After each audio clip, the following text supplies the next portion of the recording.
Boa tarde, meninas. Vocês estão me ouvindo bem?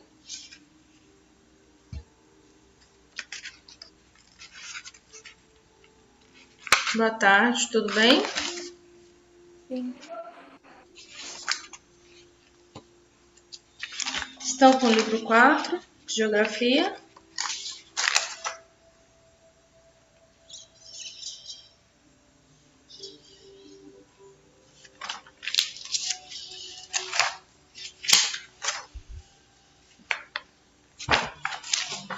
Vamos lá? Iniciar nosso livro, que a gente tem muito conteúdo para a gente ver. Vou fazer compartilhamento de tela, tá? Vocês estão vendo meu compartilhamento?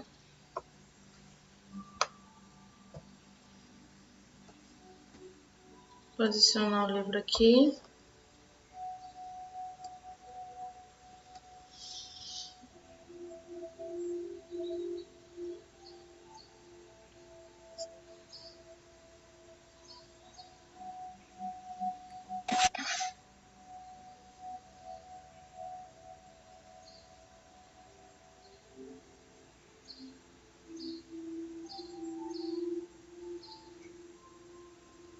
Então, nós vamos falar dos recursos naturais e econômicos mundiais distribuídos pelo mundo, tá?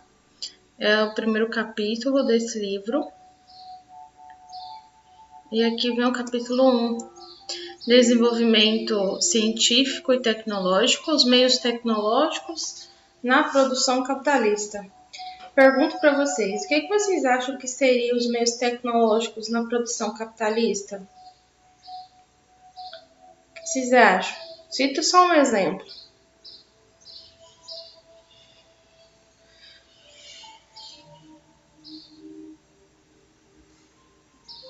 Cita um exemplo de alguma coisa.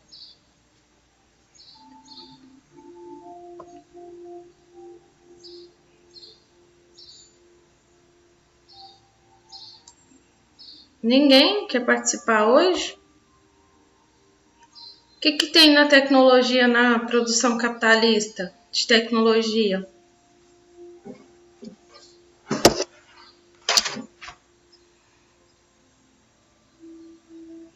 Meninas, vocês estão me ouvindo? Sim? Só não quer responder, né? Tia, que sentido? Como assim? Na opinião de vocês, quais são os meios tecnológicos que a sociedade capitalista utiliza hoje?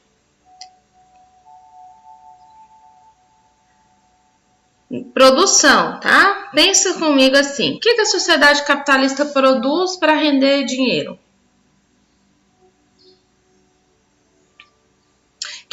O que mais tem hoje no mundo que mais tem hoje como mecanismo de trabalho no mundo hoje? Por exemplo, celulares, computadores, professora. Fala de novo que eu não entendi. Hã? Computadores. Mirella, tô entendendo só o finalzinho da sua fala. Eu disse celulares, computadores. Sim, tecnologia de ponta, né? Então tem aí todos os recursos de mídia, de comunicação. Muito bem. São meios, e vocês já pararam para pensar o quanto que está crescendo nesse ano as propagandas de você ganhar dinheiro sem sair de casa, usando apenas seu computador, seu celular? Então, todas as mídias que vocês entram tem uma imagenzinha, um videozinho falando desse tipo de coisa, né? E é isso mesmo, é o desenvolvimento tecnológico voltado para as mídias, né? Nesse capítulo a gente vai estudar um pouquinho de cada um, tá bom? Então nós vamos falar do desenvolvimento científico, tanto da cidade como no campo, quanto isso cresceu. A gente vai falar das matrizes, né, energéticas mundiais, fluxos de comércio, tá? E a globalização. Então, o livro de vocês, ele começa falando que o avanço tecnológico, ele é vivenciado em todo o mundo desde o século XVIII. E isso começou com a industrialização. A industrialização transformou toda a economia e a vida de todos os humanos. Aumentou a produção em escala global, trouxe a urbanização na sociedade e aí trouxe também bastante alterações no meio ambiente, né? Tanto alterando também a vida das pessoas. Então, a introdução dessas tecnologias, dessas novas tecnologias, seja em qualquer setor da economia, alterou todos os processos produtivos, provocou várias modificações no mercado de trabalho, como também uma parcela bem significativa da população, né, precisou requalificar para se adaptar ao novo mercado de trabalho, que exige das pessoas um conhecimento tecnológico e um serviço especializado. Então, o livro de vocês começa falando disso. Então, a gente vai vir agora falando dessa evolução desde o século XVIII até a atualidade, tá? Voltada para a economia. E aqui na página 4 ele diz que a industrialização começou lá na Inglaterra, então ela foi o início desse caminho para a economia mundial, tá? Desde o século XVIII. Então, foi através dela que as relações de trabalho e estrutura social modificou. Com a industrialização, a produção era realizada cada vez mais por máquinas, então a gente partiu daquele trabalho do campo para uma produção mão de obra assalariada com produção de máquinas, tá? Então, a produção do campo, como da cidade, elas foram cada vez mais se intensificando. Trabalhadores foi deixando o trabalho rural para buscar trabalho nas cidades, que eram nas indústrias, nos comércios, tá? Essas mudanças estruturais aí teve uma consequência imediata, que é chamada de desemprego estrutural dentro do êxodo rural. Desemprego estrutural é o processo que tem como resultado a substituição de trabalhadores por máquinas, tá? Ou seja, modificação de trabalho humano pelo uso das tecnologias, tá? Provenientes da produção realizada por máquinas.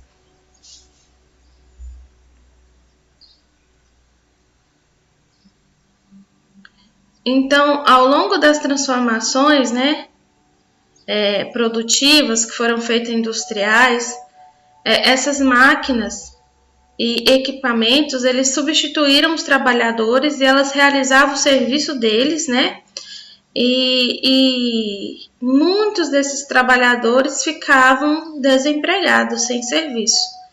Então, um produto que era feito, por exemplo, poderia ser feito por uma pessoa, era substituído por um robô, por exemplo.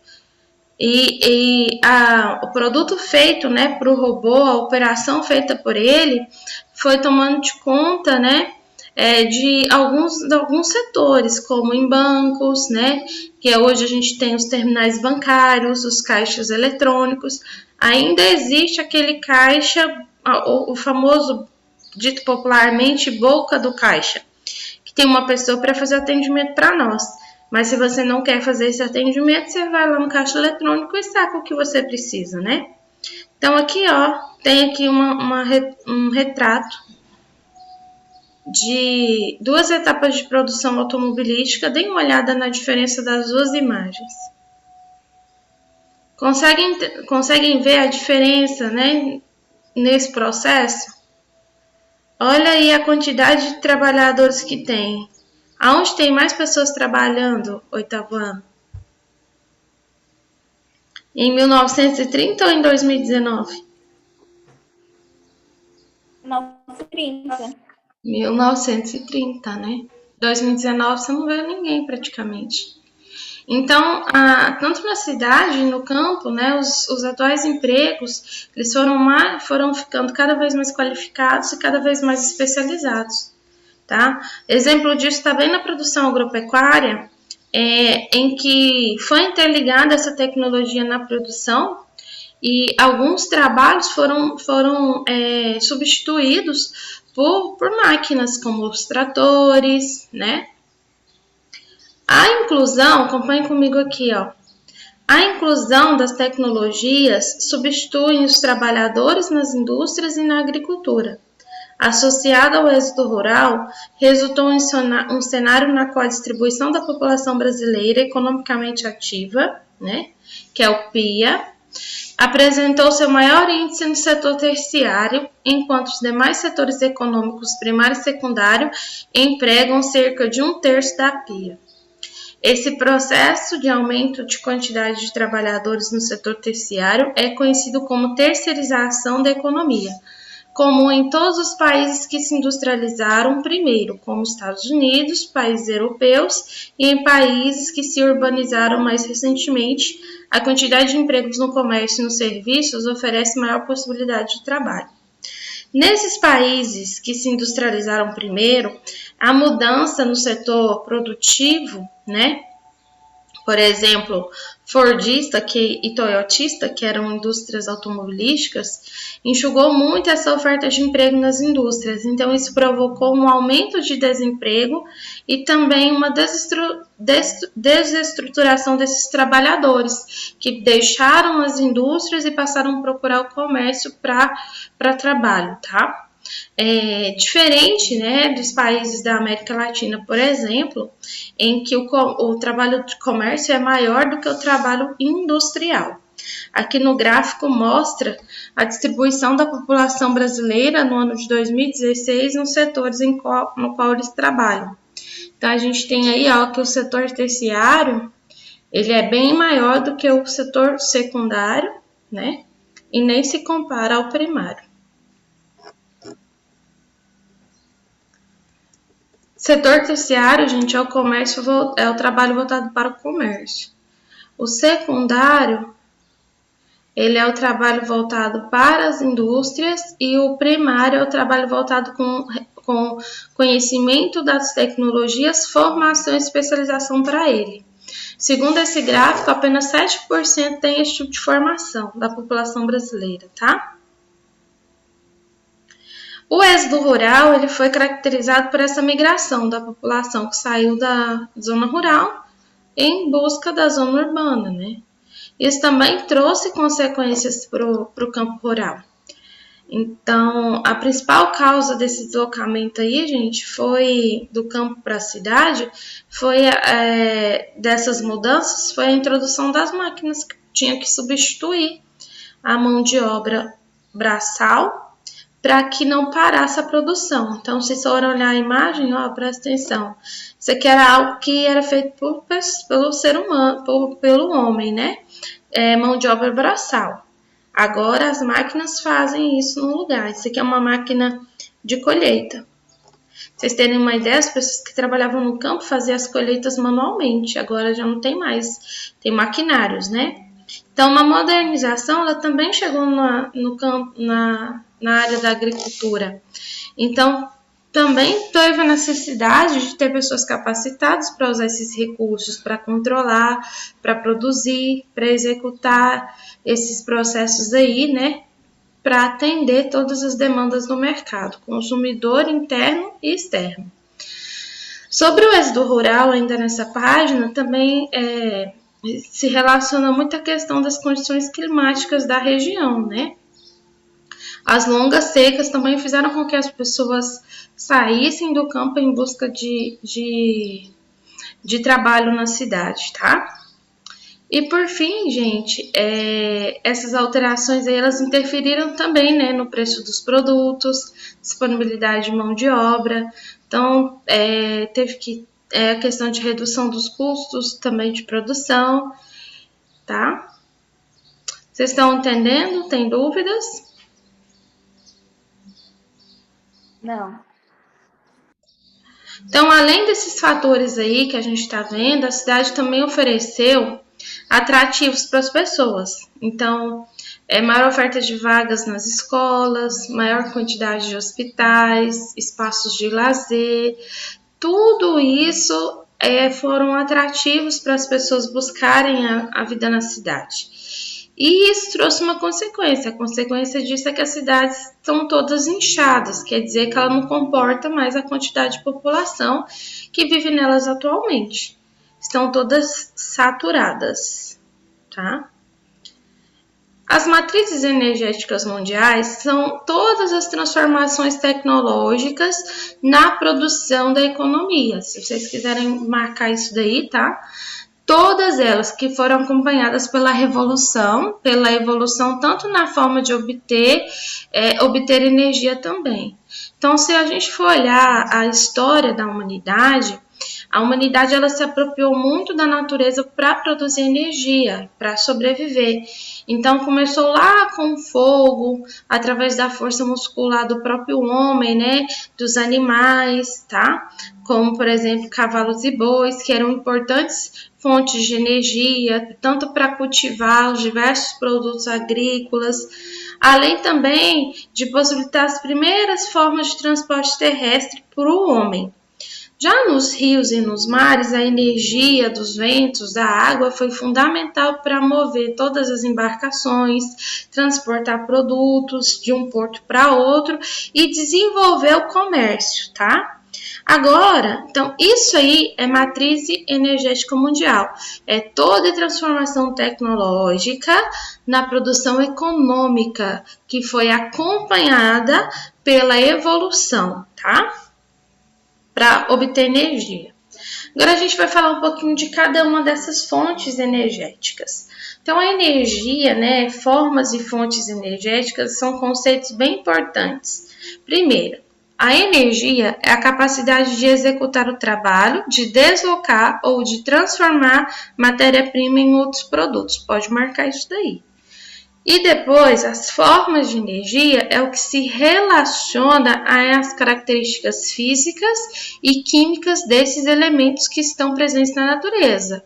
Então, como o movimento da energia cinética, que é a energia relacionada ao movimento dos corpos, a energia do trabalho, o calor é a energia térmica, que é o movimento de atrito das partículas, as fontes de energia elas são recursos naturais ou artificiais, depende de onde ela vem, utilizados pela sociedade para produzir algum tipo de energia e podem ser divididas em dois tipos, ou é renovável ou é não renovável. As fontes renováveis são aquelas que podem ser utilizadas continuamente, tá? E constantemente, como por exemplo, porque elas é provenientes assim naturalmente da natureza, como energia solar, eólica, hídrica, tá? Então, essas são fontes de energias renováveis, como por exemplo, a bioenergética também, geotérmica, todas essas são fontes limpas e emitem quantidades quase nulas de poluentes quando gera energia. E são ainda pouco utilizados pelo alto custo de implantação e de manutenção delas, tá? Por isso elas são pouco utilizadas. Então, apesar de elas serem renováveis, em alguns casos permanentes, como por exemplo a energia gerada pelo vento, pela luz solar, ou ainda a produção de energias geotérmicas, né? Depende muito da ocorrência das atividades vulcânicas em todas as fontes de energias são inesgotáveis, tá? Então, por exemplo, a energia hídrica, é preciso você ter muito cuidado para que a água ela não se esgote, né? Devido à poluição ou até mesmo desmatamento de nascentes. Já a questão do vento, ele é uma fonte de energia que aproveita o movimento do ar em locais onde ele é contínuo, onde ele tem força, né? E ele acontece quase que todo ano, tá? No Brasil, por exemplo, muito comum no Nordeste, tá? E também no continente europeu. Então, a energia produzida por essa fonte energética ela é utilizada pelos moinhos de vento que vão moer os grãos, tá? Atualmente aí tem os aerogeradores, né, que vão facilitar nesse processo e fazer esse trabalho, tá? Que é a famosa captação de energia eólica, tá bom? Aqui é uma imagem lá de produção de energia eólica em Portugal. E aí, gente, a energia também gerada pela luz solar, ela tem efeitos de duas formas, né? A primeira dela é a fotovoltaica, ou seja, são utilizadas células específicas que usam um efeito fotoelétrico e produzem eletricidade. A outra é a ação térmica, que é utilizada para aquecer a água, tanto no uso direto nas residências, como também para gerar vapor em processos ligados a geradores de energia. Hoje, o uso da energia solar para a produção de eletricidade, ela apresenta elevados custos para sua implantação. Então, ela está em fase ainda de crescimento no mundo devido a esse custo, tá? Na faixa entre o Trópico de Câncer ao norte e o Trópico de Capricórnio ao sul, estão aí os países que melhor podem explorar essa energia, porque eles são localizados numa área com bastante insolação ao longo do ano. Então, um lugar que investiu muito nisso é o investimento chinês, né, para gerar esse tipo de energia fotovoltaica. E aí, esse investimento chinês procurou baratear o preço dessas peças de painéis geradores para contribuir aí que mais países tivessem esse recurso disponível, tá? Aqui tem uma energia hidrelétrica, já a energia hidrelétrica é a que tem, mantê-la não é tão caro, não tem tantos gastos, porém gera gastos para nós e para o nosso bolso, né? Ela é produzida pelo curso dos rios nas áreas de correnteza ou declividade, né?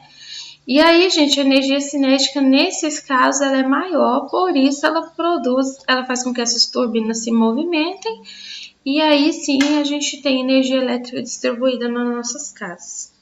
Aqui tá uma imagem de uma usina hidrelétrica, tá bom?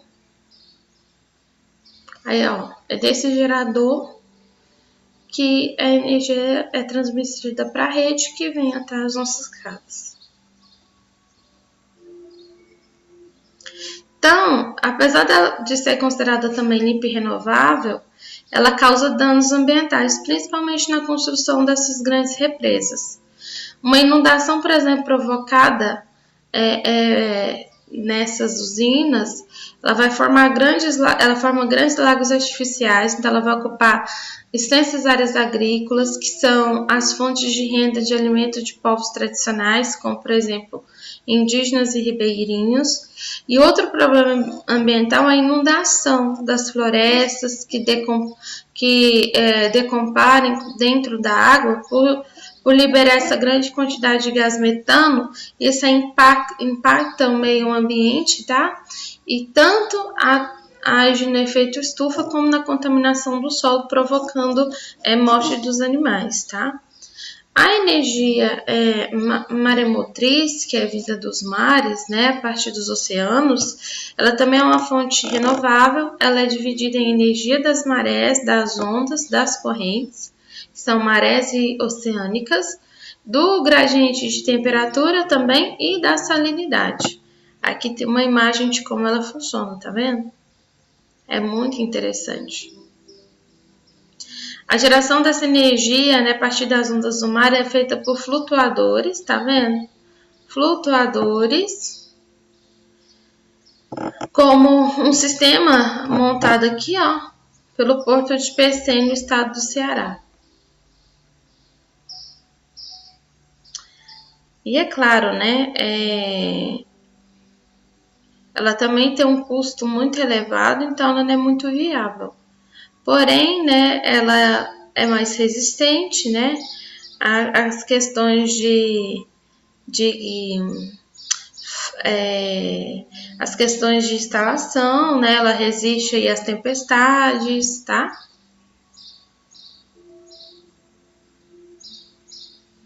Dei uma olhadinha aqui, ó, outra foto.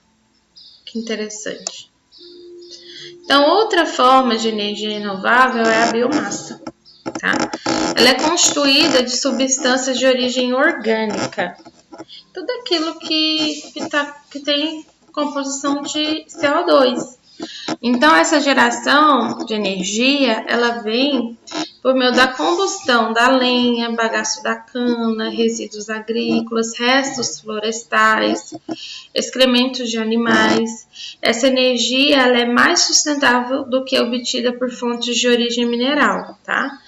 Os resíduos orgânicos, eles também são que seriam descartados, eles vão produzir gases nocivos ao meio ambiente, como o gás metano e o chorume, que são reciclados e geram energia. Chorume é um líquido escuro, gente, que contamina tanto os rios como os lençóis freáticos, tá?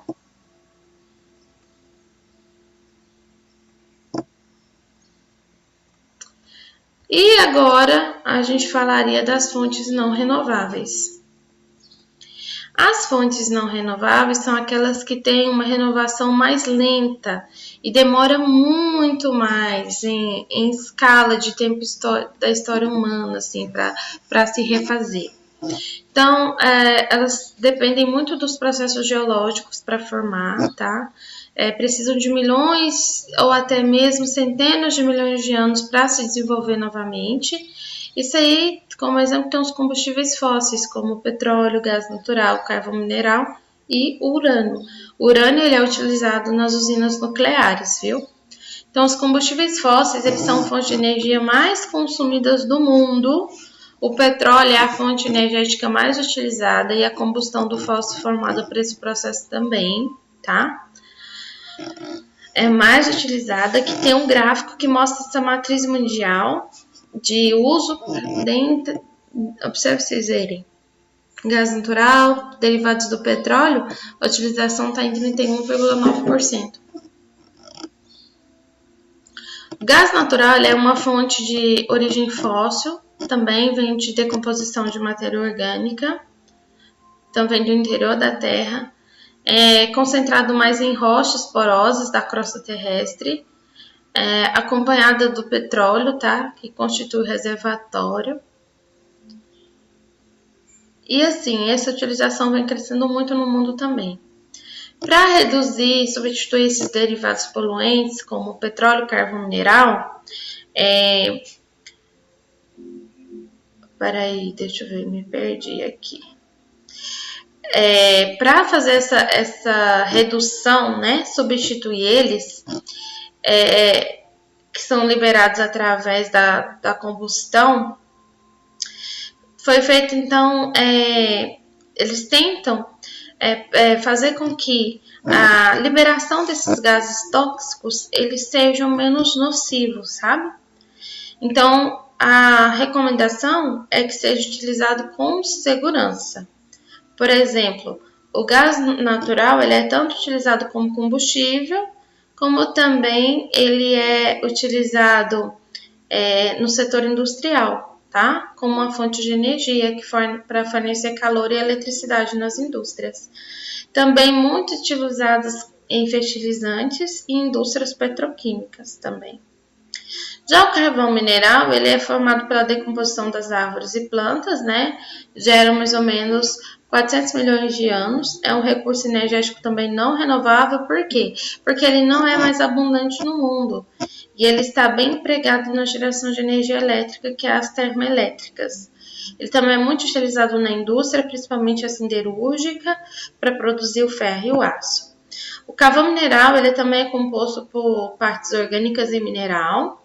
A parte orgânica é formada por carbono e hidrogênio, né, em pequenas porções de oxigênio, enxofre e nitrogênio. A mineral é composta por silicatos. Gente, silicatos são minerais que constituem as rochas na crosta terrestre, tá? Então, assim, a queima do carvão vai liberar uma grande quantidade de gás carbônico e esses compostos, né, de enxofre que são muito poluentes e impactantes ao meio ambiente. Vocês têm alguma pergunta, dúvida?